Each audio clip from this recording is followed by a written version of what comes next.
Hello friends, welcome to competitive exam learning channel. आज की video पसंद आती है तो इसे लाइक करें, शेयर करें और चैनल पर फर्स्ट टाइम आए हैं तो सब्सक्राइब करें।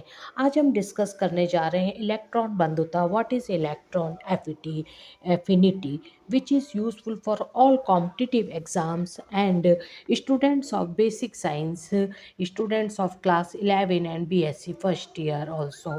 इलेक्ट्रॉन एफिनिटी या इलेक्ट्रॉन बंधुता क्या होता है? It is amount of energy, ऊर्जा की वह मात्रा जब हम किसी गैसियस अवस्था में परमाणु में इलेक्ट्रॉन को जोड़ने की कोशिश करते हैं।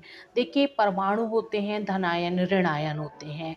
तो आयोनाइजेशन एनर्जी जो आपने पिछली वीडियो में पढ़ा था उसमें कैटायन बनते हैं, यहाँ पर ऋणायन बनता है। वहाँ पर एनर्जी हम सप्लाई करते हैं, यहाँ एनर्जी रिलीज होती है। तो ऊर्जा की वह मात्रा जिसे हम एक इलेक्ट्रॉन को जोड़ने पर, किसी परमाणु में इलेक्ट्रॉन को जोड़ने पर मुक्त होती है, इसे हम इलेक्ट्रॉन बंधुता कहते हैं। और इसे हम E से दर्शाते हैं क्योंकि इसका नाम है electron affinity. It is also name as electron gain enthalpy भी इसे हम कहते हैं। और its unit is electron volt और जूल्स और किलो जूल पर मोल और kilo calorie per mole. After applying electron affinity anion forms, यानी इलेक्ट्रॉन जो एनर्जी रिलीज होती है इलेक्ट्रॉन को जब हम किसी परमाणु से जोड़ते हैं गैसीय अवस्था में, तो एनायन बनेगा, साथ साथ एनर्जी रिलीज होगी। आप इसी डायग्राम से इसको देखकर इजीली समझ सकते हैं। उदासीन अवस्था में परमाणु इलेक्ट्रॉन को जोड़ा हमने, अब एक एनायन यानी ऋण आयन बन गया, साथ में एनर्जी मुक्त हुई। इलेक्ट्रॉन एफिनिटी दो प्रकार की है, first electron affinity, second electron affinity. First electron affinity यानी जब हम गैसीय अवस्था में परमाणु में एक इलेक्ट्रॉन को जोड़ने की कोशिश करते हैं तो मुक्त हुई ऊर्जा प्रथम इलेक्ट्रॉन बंधुता है और इसे हम EA1 से दर्शाते हैं। डायग्राम को ध्यान से देखिएगा कि एक इलेक्ट्रॉन को जोड़ने पर एक ऋण आयन परमाणु पर आया है और मुक्त हुई ऊर्जा EA1 है जो कि प्रथम इलेक्ट्रॉन बंधुता है। इसी प्रकार से अगर हम एनायन पर एक और इलेक्ट्रॉन जोड़ दें तो मुक्त हुई ऊर्जा EA2 सेकेंड इलेक्ट्रॉन एफिनिटी द्वितीय इलेक्ट्रॉन बंधुता है। इस कंडीशन में जो हमारा ऋणायन जिस पर एक आवेश था, अब दो आवेश, दो ऋणावेश हो गए। इसे अब मुक्त हुई ऊर्जा सेकेंड इलेक्ट्रॉन एफिनिटी है। ये जो है तीन फैक्टर्स हैं इलेक्ट्रॉन बंधुता को जो मुख्य रूप से प्रभावित करते हैं, जैसे परमाणु का आकार और नाभिकीय आवेश की मात्रा, इलेक्ट्रॉनिक कॉन्फ़िगरेशन, इलेक्ट्रॉनिक विन्यास।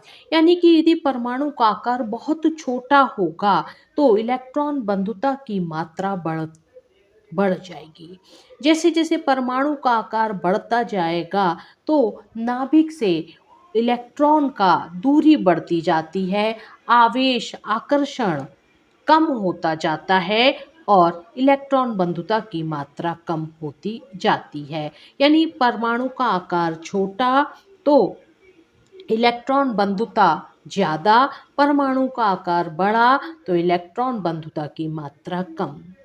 परमाणु के आकार से संबंधित है नाभिकीय आवेश की मात्रा।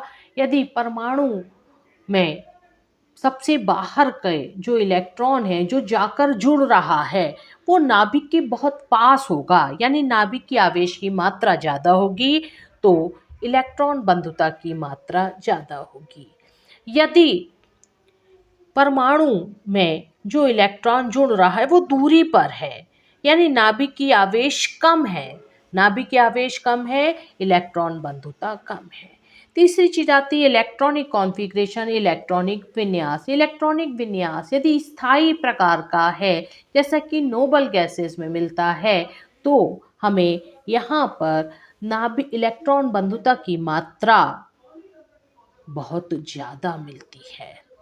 अब देखिए, अगर हम पीरियोडिक टेबल में ट्रेंड देखें, इन्हीं आधार पर on moving left to right, किसी भी पीरियोडिक टेबल में लेफ्ट टू राइट जाने पर परमाणु का आकार छोटा होता जाता है, यानी इलेक्ट्रॉन बंधुता की मात्रा बढ़ती जाती है।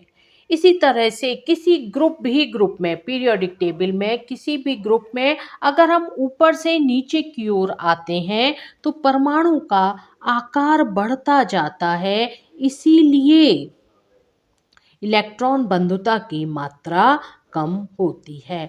अब देखिए, ट्रेंड के रूप में अगर हम देखें तो इन्हीं कारणों से सोडियम पोटेशियम का जो ग्रुप है, फर्स्ट ग्रुप है, वहाँ पर पूरी पीरियोडिक टेबल में इलेक्ट्रॉन बंधुता की मात्रा सबसे कम होती है।